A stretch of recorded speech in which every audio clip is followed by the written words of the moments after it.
Hi, welcome to part two of our Kingston coverage at Computex 2011. I'm joined by Mike again. Mike, we're going to talk HyperX SSDs. These are brand new.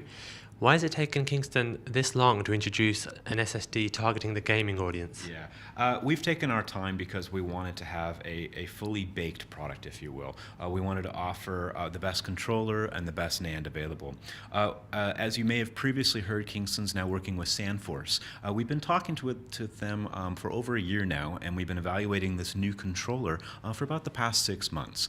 We could have released much earlier than we planned, but we wanted the gold standard firmware. We wanted the fully baked, full-featured controller available for our product. We're also using Intel's 25 nanometer compute NAND or ONFI NAND to provide higher level of endurance at 5K and better performance.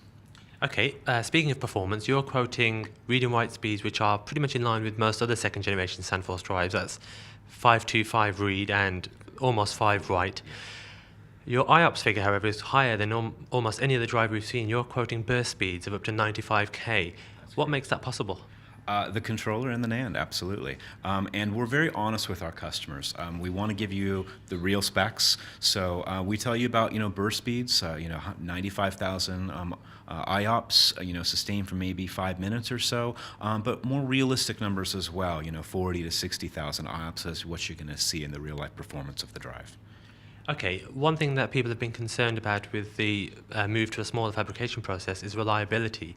Some SSD manufacturers have recently moved their warranty up to 5 years. Kingston's still at 3 at the moment. Are you evaluating that and any plans to change that in the near future?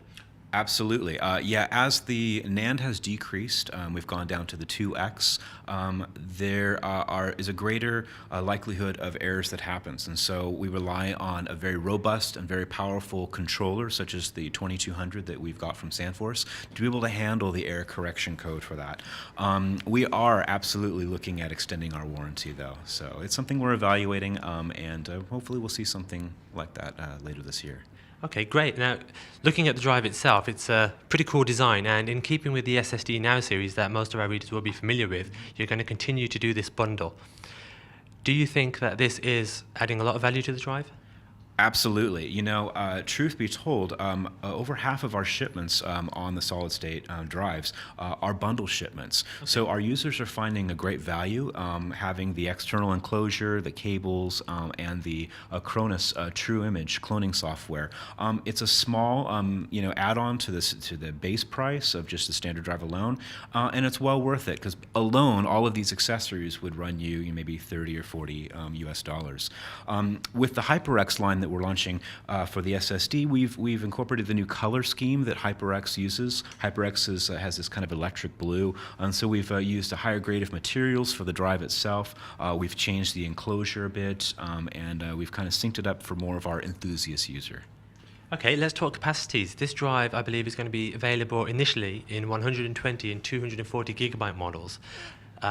Those drives aren't going to be cheap. Do you think that gamers aren't interested in less than 120? I don't believe so. I believe that gamers such as myself finds that really less than 120 is not ideal. 60 gigabyte drive.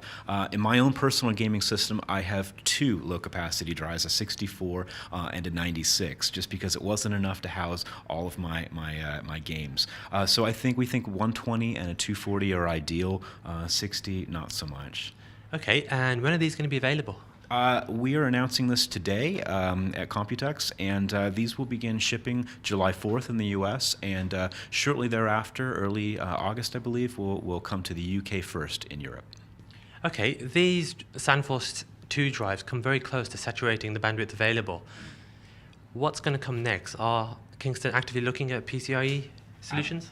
Absolutely. It's definitely on the roadmap as well. I don't think we're going to see a product from Kingston until next year, in the 2012, when there's availability of next generation controllers for us, and then we'll evaluate whether or not we're going to do the PCI Express solution. But yeah, I think that's where it's going.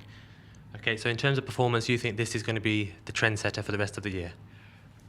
I think it's going to be a pretty good drive to beat the competition, but we'll see how the numbers play out. I think there's a few other companies out there that are using the same controller, and they've got some very good drives. So I'm anxious to see how well we do up against them.